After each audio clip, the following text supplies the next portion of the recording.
just kind of in a very dry place in my life, spiritually. We sometimes get to those places, and I was at this dry place, and I was trying to figure out how I could kind of jumpstart my life and my spiritual walk again. And so I love to read biographies, Any kind of biography, I love to read it, about people's lives. So I was kind of whining one day, and I told God, gosh, it's just who I am. I love to read biographies. I wish I could just read a biography about Jesus. Hello?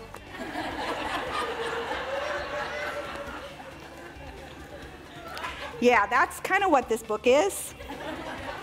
But you see, I never thought of it that way. I really hadn't. The first 4 books of the New Testament, they're Matthew, Mark, Luke, and John, and they are biographies of Jesus.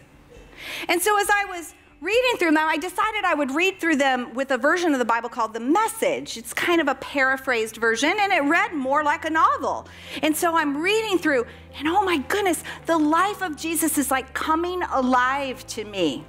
And all of a sudden, I'm seeing the human experience of Jesus, because you see, up to this point, I knew that when Jesus lived on this earth, he was fully God. But you know what? He was also fully man. When we focus on the God part, the miracles that he did when he lived on this earth. He raised people from the dead. He turned the water into wine. He took a few fish and a little bit of bread, and he fed thousands. Those are the miracles. That's the God part. But I hadn't focused on the human side of Jesus, that he actually experienced things that we as human beings experience, and that he really understands my life and your life much more than what I realized. Now, as a mom, a lot of things were really standing out to me. For instance, all of a sudden I was reading one day, and I ran across this simple little verse, and it said this: large crowds followed him everywhere he went. And I thought, that is my life. I have these 5 little people that follow me everywhere I go. Large crowds follow me everywhere I go. Jesus understands that. Another one. Everywhere Jesus went, people wanted to touch him. As a mother, I went, oh my gosh, that is my life. Our 3rd child, Erica, was colicky. That child cried from the day she was born until she was 6 months old. I cried from the day she was born until she was 6 months old. So the only time she wouldn't cry is when I was nursing her. So I kept her attached here as much as possible so we would have peace and quiet. And so then I had this child I felt like was attached to my chest. I had this other preschooler on this leg and this other preschooler on this leg, and I felt like I walked around life like this. And then I would fall in bed at night next to a husband who had a gleam in his eye.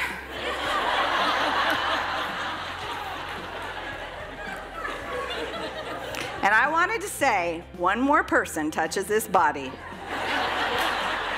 it is not going to be a pretty sight.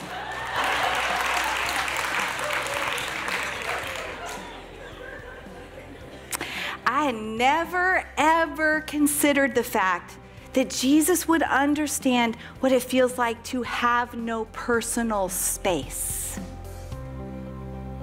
I never thought about that. You may not be a mom, but I'll bet you anything you've had somebody let you down. Somebody who has said they'll be there for you, and then they weren't. Jesus gets that.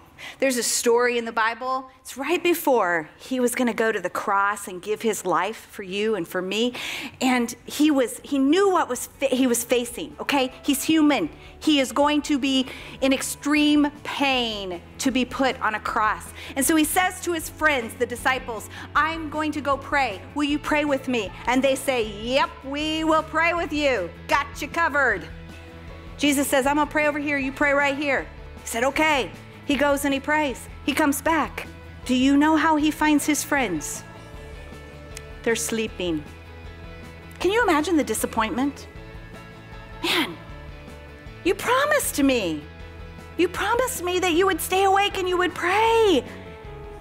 The disappointment, the feeling of being let down. Have you ever thought about talking to God about that?